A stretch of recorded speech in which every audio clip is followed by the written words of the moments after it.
Hey, bienvenue de nouveau sur ma chaîne. Je reviens ici pour parler du coup de mon apprentissage de l'italien. Il y a pas mal de choses qui sont passées puisque du coup c'est une vidéo 6 mois après. Je vais peut-être me reculer un petit peu, je sais pas si on peut voir mais il y a déjà un meilleur setup. J'ai un peu amélioré mon setup, on va dire que j'ai trouvé un meilleur adaptateur parce que j'adore l'objectif, mais bon c'était trop serré derrière, enfin c'était pas ouf. Et là je suis plutôt contente, peut-être qu'il faudrait que je me mette un peu mieux au niveau de la caméra, mais on est plutôt pas mal. On a forcément les bruits du trafic, etc. J'essaie d'avoir un meilleur éclairage, donc j'ai la porte ouverte, etc. Et ça donne sur la rue, donc voilà, il peut y avoir un petit peu de bruit, mais je pense que ça devrait aller. Du coup je voulais faire cette vidéo. Je fais un peu un reportage des 6 mois d'apprentissage de l'italien. Et je suis toujours perturbée avec les bruits aux alentours, c'est terrible. Du coup, je voulais voilà, faire un petit reportage sur un an d'apprentissage de la langue. Et là, ça fait déjà 6 mois, puisqu'on est à peine mi-janvier. Et du coup, j'avais commencé à peine mi-juillet. Et franchement, pour être honnête, ces 6 mois, ils n'ont pas été ouf. Il y a plusieurs facteurs. C'est que du coup j'ai commencé en juillet, donc si on suit un peu toutes mes vidéos de l'apprentissage de l'italien, je vous invite à les regarder un petit peu en avant. J'essaierai de faire cette vidéo un peu plus courte parce qu'il n'y a pas grand chose à dire au final, mais j'y arrive tout de suite. J'arrive plus à parler. Du coup, donc juillet, août, j'étais vraiment dedans. J'ai passé beaucoup de temps en Italie. Et je sais pas, j'avais cette routine où tous les matins j'apprenais mon vocabulaire, etc. Comme j'en ai déjà parlé dans les autres vidéos. En septembre, c'était la fin de la saison pour mon copain, donc changement un petit peu d'environnement, de routine. Et en fait, c'est vraiment le fait de ne plus avoir la routine en fait, dans laquelle on était, qui était dynamique, etc., qui marchait plutôt bien. Là, en septembre, je suis partie une semaine en Égypte. Après, du coup, il y avait toute la préparation, il y avait mon boulot, etc. Enfin, entre les visites, et je travaillais là-bas en Égypte, donc c'était impossible de toute façon de vraiment focus sur l'italien, même si je l'entendais toujours, donc ça c'était cool, j'étais toujours un peu entourée d'italiens. Après je suis revenue d'Égypte, j'ai eu quelques jours et après je suis repartie en Indonésie. En Indonésie, 10 000 trucs à faire parce qu'il y a toutes nos affaires, le chat, etc. On est resté 15 jours dans un endroit, on est après revenu ici dans la maison. Bref, pas ouf. Et puis après revenir aussi sur Bali, forcément plein de trucs à faire, plein de choses à faire, des choses qu'on avait envie de faire, que j'avais envie de faire aussi, donc bof. Et quand tout ça a été mis en place, j'ai continué un petit peu l'italien seule, mais bon, j'avais perdu un peu mon rythme, on va dire, ce petit temps que j'avais toute seule en fait le matin. La routine n'était pas la même. Donc on va dire que de fin septembre à mi-novembre, pas ouf. Mi-novembre j'ai décidé d'apprendre l'indonésien. À hauteur du coup j'avais 2 heures de cours pendant 3 jours par semaine. Plus après j'avais un groupe de travail, 1h30. Donc au final plus les révisions, etc. Ça tourne autour de 9-10 heures d'indonésien par semaine. Ce qui est beaucoup, et ça me donnait pas beaucoup de temps puisque je travaillais, et puis toute la vie à côté en fait. Donc là franchement j'ai essayé d'être toujours dessus, mais vraiment difficile. Et quand on apprend à fond une autre langue, tellement qu'en fait même quand je voulais parler ou j'avais des idées de phrases dans ma tête, etc., il y avait plein de mots, de vocabulaire qui me venaient en indonésien, parce qu'il faut savoir que j'apprends différemment l'indonésien que l'italien. Je pense qu'aussi c'est un peu la manière qu'on fait quand on fait les langues latines. On passe beaucoup par la grammaire. En indonésien, il y a peu de grammaire. Je fais plus du vocabulaire parce que la grammaire est beaucoup plus simplifiée. Donc ça va plutôt tourner autour de beaucoup de vocabulaire, alors que l'italien c'est un peu plus lent du côté vocabulaire. Je fais beaucoup plus de grammaire maintenant parce qu'il y a quand même beaucoup de verbes, il faut savoir les conjuguer pour pouvoir parler. Donc j'étais là des fois avec des mots de vocabulaire indonésien parce que je ne l'avais pas en italien, tout ce truc là. Et en décembre du coup, ça fait quand même pas mal de mois, j'ai décidé de reprendre un cours par semaine sur italki d'italien.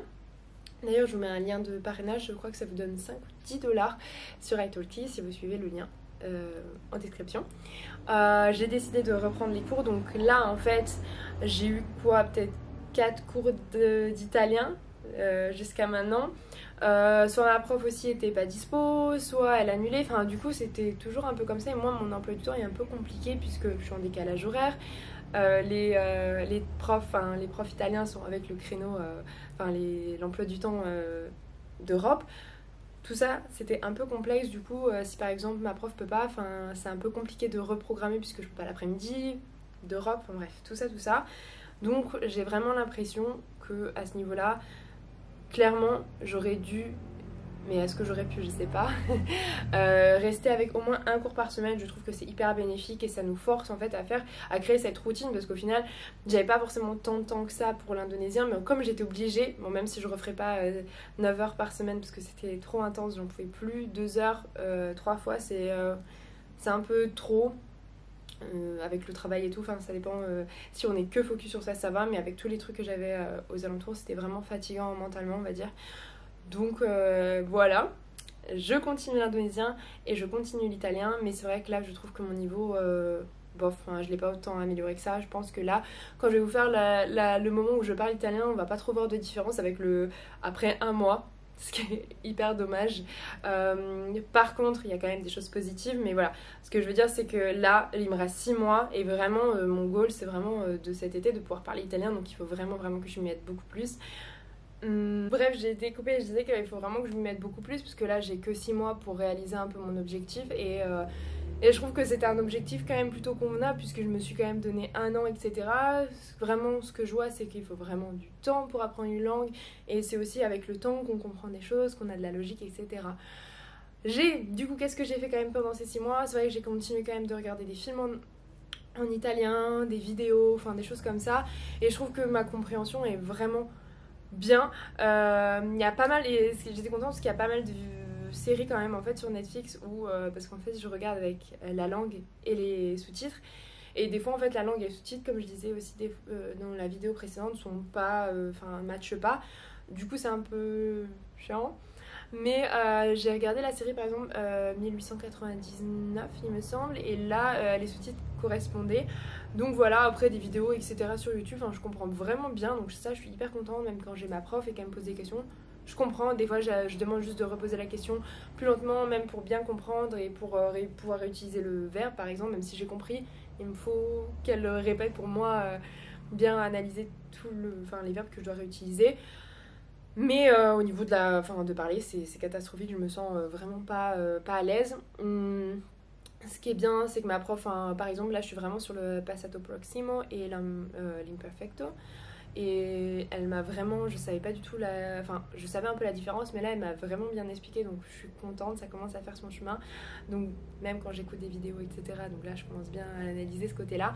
À savoir que je pense que je continuerai de regarder des vidéos, je continuerai de regarder des films, mais j'avais vu, d'ailleurs, il y avait un article sur italki qui disait comment profiter des films et bien,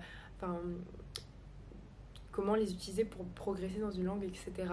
Et il disait notamment de pas forcément utiliser les sous-titres, puisque quand on écoute, en fait si on utilise des sous-titres, c'est un peu comme si on lisait un livre, et du coup on n'utilise pas vraiment la capacité de compréhension en fait. Donc je pense que j'essaierai de regarder sans sous-titres maintenant pour justement enlever ce truc de lire et de comprendre, juste de focus en fait sur ce que disent les personnes, et je trouve que c'est vraiment intéressant. C'est vrai que au final, quand on a les sous-titres, on lit automatiquement. Enfin, moi, j'ai cette habitude aussi quand on regardait des films en anglais avec mon copain. Des fois, on met avec les sous-titres parce que des séries compliquées avec des termes qu'il faudrait peut-être qu'on regarde, etc. Donc voilà, donc j'ai vraiment cette habitude de lire. Et c'est vrai que je conseille de pas forcément mettre les sous-titres pour justement engager cette compétence à comprendre quand la personne parle, parce que si on est en Italie ou dans le pays dont on est en train d'apprendre la langue, on n'aura pas les sous-titres avec la personne, quoi. Donc ça voilà. Après j'ai pas eu forcément de choses que j'ai introduites différentes. Enfin vraiment je continue d'écrire comme j'avais montré dans mes précédentes vidéos, le livre Holly Richard. Je voudrais commencer un livre normal aussi, parce que ce serait bien d'introduire un livre avec une histoire peut-être un petit peu plus prenante et plus longue.